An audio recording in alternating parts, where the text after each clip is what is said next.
मित्रांनो, आज आपण बोलणार आहोत जुनागडमधील सर्वात ऐतिहासिक ठिकाणाबद्दल. उपारकोट किल्ला हा फक्त दगडाचा किल्ला नाही, तर हजारो वर्षांचा इतिहास आपल्या अंगाखांद्यावर घेतलेला एक साक्षीदार आहे.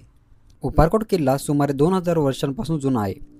असा समज आहे की मौर्य सम्राट चंद्रगुप्त किंवा त्यांच्या उत्तरकालीन राजांनी हा किल्ला बांधला. उपारकोट म्हणजे वरचा किल्ला, कारण तो शहराच्या उंच भागावर वसलेला आहे. इतिहासात हा किल्ला अनेक वेळा हरवला आणि पुन्हा शोधला गेला.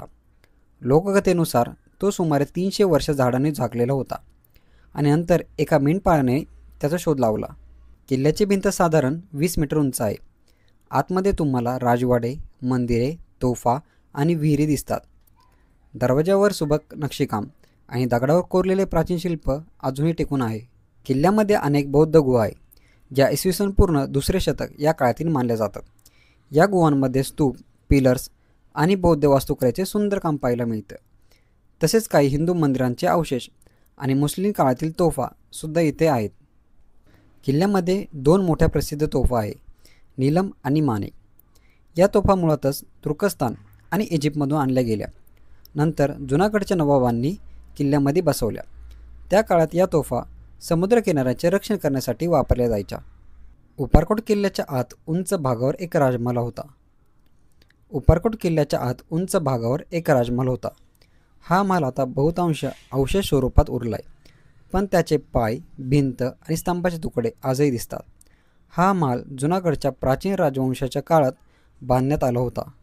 महालाच्या रचनेनुसार कळतं की इथे एकेकाळ दरबार हॉल, राजवाड्याच्या खोल्या आणि बागेचे अवशेष होते.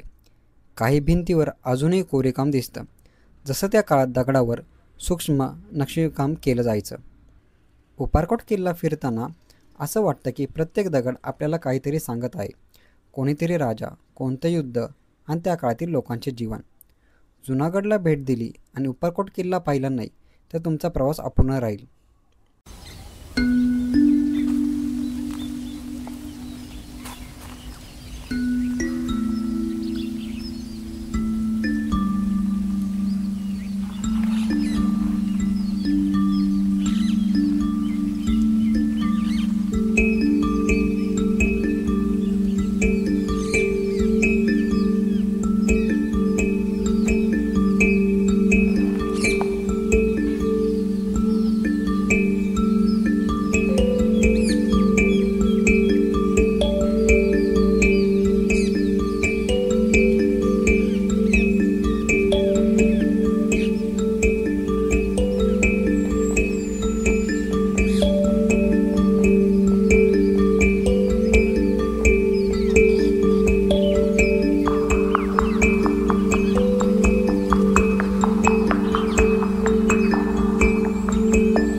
मित्रांनो, तुम्हाला जर अशा प्राचीन, ऐतिहासिक आणि रहस्यमय गोष्टी ऐकायला आवडत असतील तर माझ्या यूट्यूब चॅनलला जरूर सबस्क्राईब करा, कारण इथे तुम्हाला मिळेल इतिहासात लपलेले न ऐकलेल्या गोष्टींचे सफर.